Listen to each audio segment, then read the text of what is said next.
नहीं स्टार्ट कर दिया से।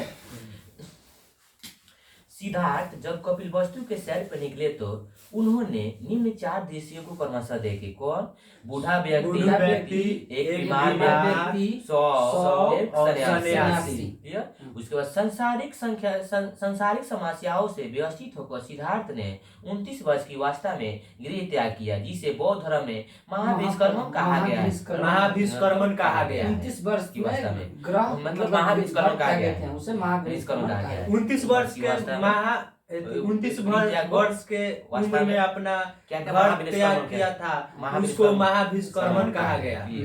गृह त्याग करने के बाद सिद्धार्थ ने वैशाली के आलार क्रम के संख्या दर्शन के शिक्षा ग्रहण की। मतलब कहने का मतलब कि वो जो वैशाली में निकले तो आलार कलाम से क्या संख्या ज्ञान लिए, सांख्य दर्शन के ज्ञान लिए। उनका पहला गुरु आलार कलाम सिद्धार्थ के प्रथम गुरु थे, जिससे उन्होंने शून्य का ज्ञान प्राप्त किया। मतलब कि उन्होंने आलार कलाम से क्या किया? शून्य के बारे में, संख्या के बारे में, शून्य के बारे में ज्ञान प्राप्त किया।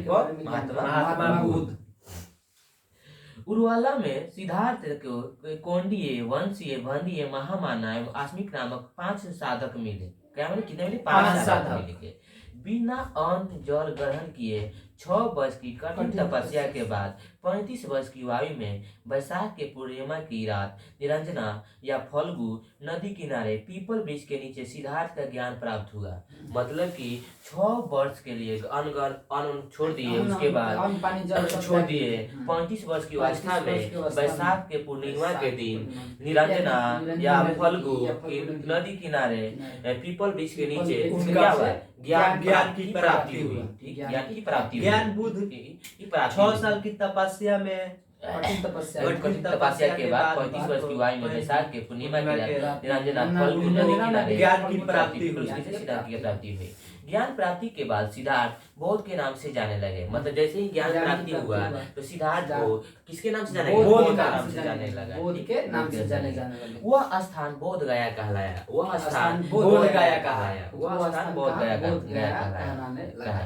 बुद्ध ने अपना प्रथम उपदेश सारनाथ या ऋषिपत्तनम में दिए, जिसे बौद्ध ग्रंथों में धर्म चक्र प्रवर्तन कहा गया है। मतलब बुद्ध ने अपना प्रथम उपदेश सारनाथ या ऋषिपत्तनम में दिया, जिसे बौद्ध ग्रंथों में धर्म चक्र प्रवर्तन कहा गया। वही पूछा जाएगा, गृह त्यागने के बाद बौद्ध ग्रंथों में क्या कहा गया है? महाभिष्कर्मण कहा गया है। बुद्ध ने अपने बौद्ध ग्रंथों में घर त्यागने का महाभिष्कर्मण कहा गया है। बुद्ध ने अपने उपदेश जन साधारण की भाषा पाली में दिए। मतलब अपना उद्देश्य कौन सा भाषा? पाली भाषा। वही पूछा जाएगा, जो महावीर स्वामी थे वो कौन सा भाषा में दिए थे? लेकिन सर्वाधिक उपदेश उन्होंने सर्वाष्टी में दिए थे। सर्वाधिक उपदेश कहाँ दिए थे? सर्वाष्टी में दिए थे। लेकिन प्रथम उपदेश कहाँ दिए थे? सारनाथ ऋषिपत्तनम में दिए थे। आगे यहाँ पर इनके प्रमुख अनुयायी बिंबिसार, प्रसेनजीत एवं उदयन थे। इनके प्रमुख अनुयायी कौन थे? बिंबिसार, प्रसेनजीत और उदयन थे। क्लियर? आगे बुद्ध की मृत्यु 80 वर्ष की अवस्था में 483 ईसा पूर्व में कुशीनगर के देवरिया उत्तर प्रदेश के चुन द्वारा अपरिचित भोजन करने के बाद हो गए, जिसे बौद्ध धर्म में महापरिनिर्वाण कहा जाता है। यानी मृत्यु को, महात्मा बुद्ध के मृत्यु को क्या कहा गया? महापरिनिर्वाण। मतलब कि 80 वर्ष की अवस्था में कितना? 483 ईसा पूर्व में कुशीनगर में इनका चुन दो एगो औरत महिला थी, जो मतलब कि जहर मिलाकर उसको भोजन दे दी थी, जिसके कारण उनकी मृत्यु हो गई, जिसे बौद्ध धर्म में उसे महापरिनिर्वाण कहा गया है। बुद्ध प्रमुख अनुयायी शासक अवस्था में 483 ईसा पूर्व में कुशीनारा। बुद्ध की मृत्यु 80 वर्ष की अवस्था में 483 ईसा पूर्व में कुशीनारा देवरिया उत्तर प्रदेश में चुंदा द्वारा अपवित्र भोजन करने के बाद हो गई, जिसे बौद्ध धर्म के महापरिनिर्वाण कहा गया है। जब डिस्कशन होता नहीं पर मेन पॉइंट पढ़ने के बाद आगे देखो। मल्लो ने अत्यंत सम्मान पूर्वक बुद्ध का अंत्येष्टि संस्कार किया। मतलब कि मल्लो थे अत्यंत सम्मान पूर्वक से उनका अंतिम संस्कार किया। कौन किया था? मल्लो ने क्या अंतिम संस्कार किया था? मतलब महात्मा बुद्ध का अंतिम संस्कार मल्लो ने किया गया।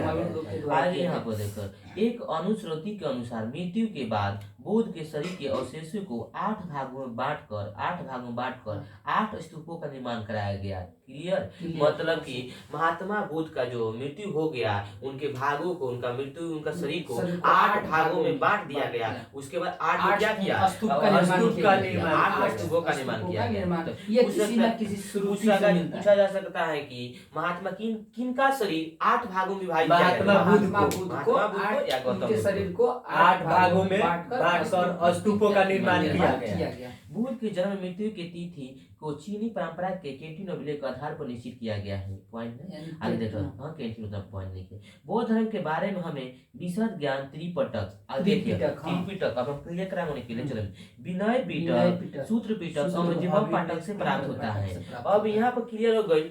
जैन धर्म में 3 रत्न था, 3 गो रत्न था। इसमें त्रिपिटक पूछा जाएगा। त्रिपिटक किससे समय थे? बौद्ध धर्म से। 3 रत्न किस समय थे? जैन धर्म से। क्लियर?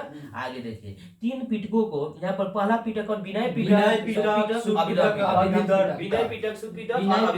सूत्र पिटक, अभिनव पिटक। तीनों पिटकों को भाषा पाली है। तीनों पिटकों पाली भाषा में पाली भाषा में लिखा है। अब वही पूछे जाएंगे, जैन धर्म कौन सा? प्राकृतिक भाषा। बौद्ध धर्म में कौन सा भाषा समय? पाली भाषा समय। इसमें बौद्ध ग्रंथ में त्रिपिटक होते हैं, जैसे कि विनय पिटक, सुपिटक, अभिनव पिटक। तीनों भाषा विनय पिटक, सूत्र पिटक और विनय पिटक कौन भाषा में? पाली भाषा में।